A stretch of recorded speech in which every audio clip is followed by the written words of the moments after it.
The corn that's canned is harvested from mid-August until mid-October.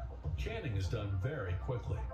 Less than 4 hours pass between harvesting and canning procedures, so as to conserve much of the nutritional value of the product to be sold. The unloading of many trucks of this size will be needed for the 150,000 tons of corn that are canned here annually. The cobs are transported into the plant on this conveyor. They will first have to pass through a kernel remover. Equipped with several counter-rotating cylinders, this unit removes the leaves and the silk that surround the cob. With only a few seconds, the cob is completely stripped of its covering.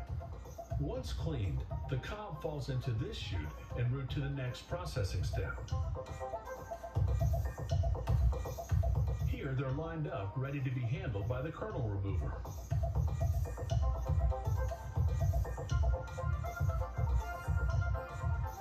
The kernels are removed from the cobs by going through the machine, where knives remove the kernels in a fraction of a second. Each of these units remove 1.5 tons of kernels per hour. Twice a day, the machines are stopped to inspect the blades, to clean and sharpen them. The corn kernels fall into the middle, while the cobs themselves are moved to the sides. Both kernels and cobs move along on their separate ways in the process. The kernels are entered into this rotating drum, which removes any particles larger than the kernels. Nothing is wasted in the processing. Corn residues, leaves, and cobs will be all used later as animal feed. Now the kernels fall into a mix composed of water and of a fluid that's obtained when cutting the corn kernels.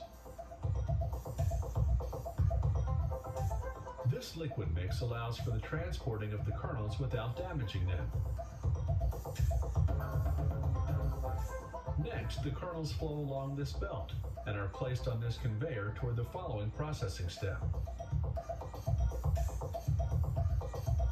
Bleaching is done in this huge cylinder. A worm screw brings the bleached kernels to the surface. A visual inspection verifies the quality of the kernels. All that remains is to pack them into these leak-proof cans. Thousands of cans of every size are carried to the filling department. Filling the cans is done from this rotating filling machine. This filling machine can handle 300 to 450 cans a minute. The kernels that fall to the side are gathered up later in this cylinder and returned to the filling line. Here, a brine solution composed of water, salt, and sugar is added.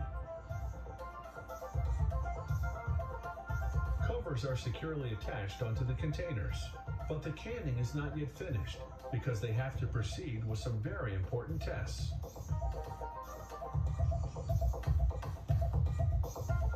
They perform tests in this laboratory that assure the quality of the product. First, they check the water tightness of the cans. They also control the filling weight and the quality of the kernels. Meanwhile, cans continue winding their way through the plant. One step remains: sterilization. Sterilization takes place in this oven at 250 degrees and lasts between 4 to 6 minutes. This is a crucial step because it guarantees that the product is reliable and that it will remain so for 18 months. Now they taste samples of the product to determine that it conforms to quality standards. Cans are labeled as customers' orders are filled. In this facility, they produce an amazing total of 43 million cans of corn.